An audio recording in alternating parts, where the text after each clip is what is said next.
নমস্কার প্রিয় দর্শক বন্ধুরা, আজ আবার আপনাদেরকে স্বাগতম জানাই গার্ডেন ভিউ শোভন ইউটিউব চ্যানেলে। আজ আপনাদের সামনে নতুন একটি ভিডিও নিয়ে হাজির হয়ে গেছি। আর এই চ্যানেলটিতে খুব কমই দেওয়া হয় বড় ভিডিও, শর্ট ভিডিও প্রতিনিয়ত ছাড়া হয় আমার এই চ্যানেল থেকে। তো তাতে আপনারা অনেক ভালোবাসা দিয়েছেন, তার জন্য আপনাদেরকে আরও একবার ধন্যবাদ জানাই। আজ যে কথাগুলো বলবো আমার এই গাছগুলো নিয়ে, খুব কম সময়ে খুব সহজভাবেই গাছগুলোতে ফল এবং ফুল ধরানো যায় গাছগুলো থেকে।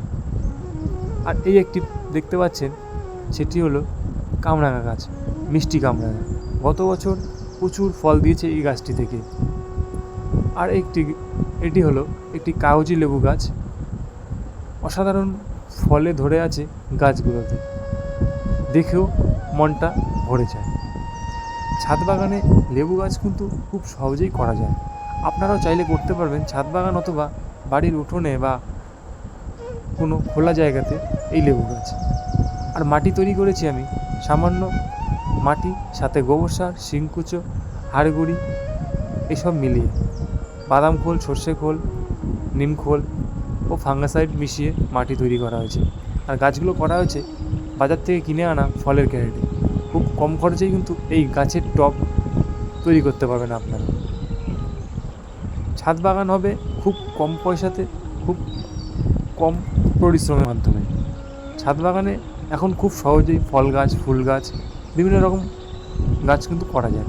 আর এই যে একটি গাছ, বাজারের থেকে আখ নিয়ে এসে আখ খেয়ে তার একটু কিছু কাটা অংশ গাছ লাগিয়ে দিয়েছিলাম একটি টবের মাঝখানে, তা থেকে এত সুন্দর আখ মিলেছে কিন্তু আমার ছাদ বাগানে। আর এই সহজেই ছাদ বাগানে ইন্ডিয়ান সিকি মৌসুমি লেবু গাছ করা যায়। গত রিলসে কিন্তু আমি দেখিয়েছিলাম এই মৌসুমি গাছের ফলন। এক একটি গাছে 7 থেকে 8টি করে লেবু ধরেছিল আমার এই গাছটিতে। গত কিছুদিন আগে কটা তুলে মিষ্টতা চেক করেছিলাম কিন্তু আমি। ছাদ বাগানে এত সুন্দর প্রকৃতির সৌন্দর্য দেখে মনটা ভরে যাবে। তাই চাইব সকলেই ছাদ বাগান করুক, ছোট অথবা বড়, গাছ কিছু কম কিছু বেশি, ফল গাছ ও ফুল গাছ দিয়ে ভরে তুলুন। আপনাদের ছাদ বাগানে এক অন্যরকম শান্তি মিলবে এই ছাদ বাগান থেকে। গাছ হবে আর ফল হবে না তা কখনো হয়? সঠিক যত্ন করতে পারলেই গাছে ফল ধরানো কিন্তু সম্ভব।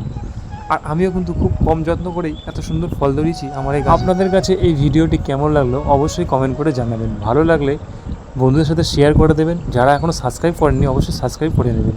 দেখা হবে অন্য কোনো দিন নতুন কোনো ভিডিও নিয়ে। ভালো থাকবেন, সুস্থ থাকবেন। ধন্যবাদ।